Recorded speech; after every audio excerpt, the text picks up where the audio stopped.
እኔ ማወቅ የምፈልገው ነገር ሩታም ሄርሜላም እያንዳንዱን ነገር ታውቁ ነበረ። እዚህ ነገር ላይ እጃቸው አለበት።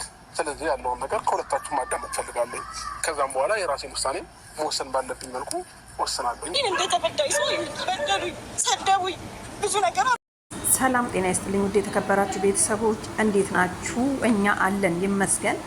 እንግዲህ መግቢያ ላይ እንደሰማችሁት ትላንትና በሰሩት እንግዲህ ቪዲዮ ኤፍሬምንና ዳኒን አልፈልግም፣ ሚስጥር አለኝ፣ ሄርሜላንና ሩታን የማወራባት የምጠይቀው ጥያቄ አለኝ ብሎ ነበር አብርሽ። ምክንያቱም በፊት ታምሜ ነበረ፣ ከዚህ በፊት ያደረግኩትን ነገር አላቅም። ስለዚህ አሁን ግን ተሽሎኛል፣ ወደ ራሴ ተመልሻለሁና የራሴን ምርጫ መምረጥ አለብኝ ብሏል። እንግዲህ ማለት ነው ሄርሜላና ሩታ እንግዲህ ተያይዘዋል። ምክንያቱም ሄርሜላና ሩታ ክርክር ላይ ናቸው አሁንም ያሉት። ምክንያቱም ማን ይበልጣል፣ ማንስ ያንሳል፣ ማጋኖስ አብርሽ ተመልሶ የሚመጣው የሚለውን ነው። ሩታ እንግዲህ ያነሳችው ጥያቄ ወደ ቤትህ ተመልሰህ ስትመጣ ይቅርታ ሊጠይቀኝ ነው፣ ተጸጽተህ ይሆናል ብዬ ተቀብዬሃለሁ ስትለው አብርሽ ምንድን ያለው? እማቀው ነገር የለም፣ አልመጣሁኝም፣ ይቅርታም አልጠየቅኩሽም፣ ወደ አንቺ ቤትም አልተመለስኩም፣ ምንም እማቀው ነገር የለም፣ ገና ማጣራው ብዙ ነገር አለ ብሏል። እንግዲህ ሄርሜላ ደግሞ እንዲህ አይነት ጥያቄ ተጠይቀኛለህ ብዬ አልጠብቅም ነበረ፣ ምክንያቱም እኔ ካንተ ጎን ስቆም ነበረ ብላለች። አዎ ትክክል ነው፣ ከሱ ጋር ስትቆሚ ነበረ ከእህቶቹ ጋር ምናምን እና ቤተሰብ ምን ለማለት ፈልጌ መሰላችሁ? አሁን ላይ ሩታ እንግዲህ ያው መግቢያ ላይ እንዳያችሁት አልቅሳ እኔ ላንተ ብዬ ስንከራተት ወንድሞች፣ ቤተሰቦች፣ ጓደኞች ጠልተውኝ እንደ ክፉ ሰው አይተውኝ፣ ምንም የሆነ ሰው በእንቧ ሰው ሊሸውድ አይችልም። ትክክለኛ እውነታ ካለሽ እውነታውን መናገር እንጂ ስላለቀሽ ማንንም ማምለጥ አትችይም። ልጁ ወደ ጤናው መመለሱ ነው ዋናው፣ ተመልሷል ማለት ነው። እና ሩታዬ እንግዲህ አይዞሽ ቻዩ። ለማንኛውም እንግዲህ ደውልልኝ እኔ ያለሁኝ፣ አያችኋ፣ ደውልልኝ እኔ ያለሁኝ፣ በየትኛውም ጊዜ ማውራት እምነግርህ ነገር አለ ብላለች። እንግዲህ ሩታ ሚስጥር ልትነግረው ነው። አብርሽ ግን ምንድን ነው ያለው? እዚሁ ለምን አትነግሪኝም? መናገር ካለብሽ ተናገሪ። እሱ ከእህቱ ጋር ነው ያለው፣ ሌላ ሰው የለም። ምክንያቱም ሚስጥር ምናምን ብሎ ነገር የለም። ሰብ እንግዲህ ያው ቪዲዮ በጣም አሪፍ ነው፣ ተመችቶናል። ምክንያቱም ለምን እንደሆነ ታውቃላችሁ? የሚመቸኝ አብርሽ በፈለክ ጊዜ እኔ ያለውኝ፣ ሩታም በምትፈልግ ጊዜ ስትፈልገኝ ደውልልኝ፣ ሄርሜላም ደውልልኝ ትለዋለች። እንዴት ነው ግን አብርሽ? ምንድን ነው? እኔ እኮ አሁን አንተ ምን አስነካካቸው ሴቶቹን ማለት እኮ እንትን አስባለኝ። ደግሞ አብርሽ ምንድን ነው ያለው?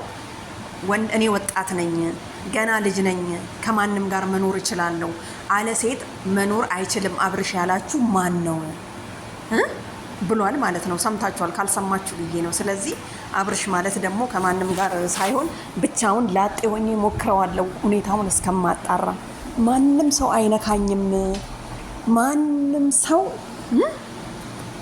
ለእኔ የሚመርጥልኝ የለም፣ ቡዜም ብትሆን እህቴ ናት፣ ለሚሆነው ነገር ለጥሩ ነገር እንጂ እሷ አትመርጥልኝም ብላለች። እንግዲህ ሄርሜላ ሩታውን ሀሳቧ ምንድን ነው?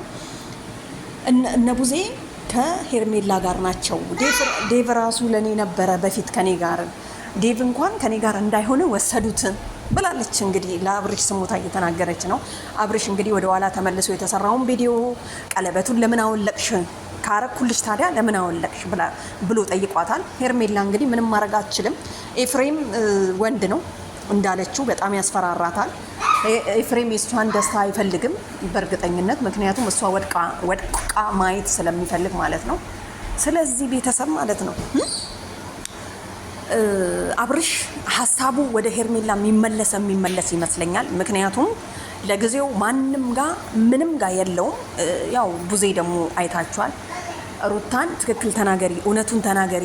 አንቺ አሁን እየተናገርሽ ያለሽውና በድርጊት እያደረግሽ ያለሻቸው ስህተቶች በጣም ብዙ ናቸው።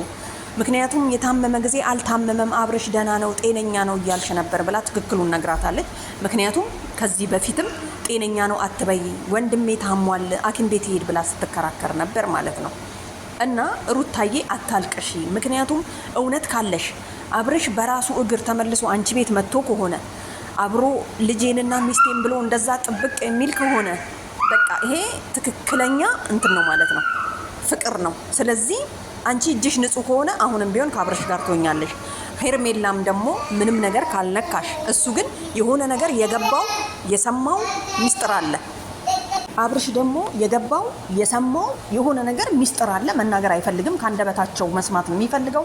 ምንም ነገር ካየውና ከሰማው ነገር እኛ ራሱ የተለየ ነገር አልሰማንም። ምክንያቱም የድሮውኑ አሁኑኑ አምጥታችሁ አወራችሁ ሩታና ሄርሜላ ማለት ነው። እና ያው አብርሽ ሄርሜላን እንደምትል አልጠራጠርም። ምክንያቱም እቤቴ ተመልሰ መታሃል ስትለው ኖ አልመጣውኝም ብሏል። ኤፍሬም ደግሞ እጁ እንዳለበት በጣም ስለሚያምንና 100% እርግጠኛ ስለሆነ ነው ነገ እኔ አንተን በምጠይቅህ መንገድ በምታስፈልገኝ ሰዓት እኔ ራሱ ጠይቀሃለሁ። አሁን ግን እዚህ ጋር አታስፈልግም ውጣ ብሎ አስወጥቶታል ማለት ነው። አይታችኋል በባለፈው ቪዲዮ ማለት ነው። እና ቤተሰብ እዚህ ጋር እንግዲህ ሩታ አልቅሳ ሄዳለች። ሩታ አልቅሳ በምትሄድበት ሰዓት እንግዲህ ሄርሚ ቀርታ አብርሽዬ እንደዛ አይደለም፣ እኔ እኮ ይህን ያህል ራሱ ጥያቄ ትጠይቀኛለህ ብዬ ከአንተ ጋር አልተንከራተትኩም። በነገራችን ላይ አብርሽ እንዲድን በጣም ብዙ መጽዋዕት ከፍላለች ሄርሜላ። እና ሩታ ግን ያስደነገጣት ነገር አሁንም ያስደነገጠሽ ነገር የሆነ ነገር አለ ብላለች ሄርሜላ። እንግዲህ አብረን የምናየው ነገር ይሆናል ወደፊቱን ማለት ነው።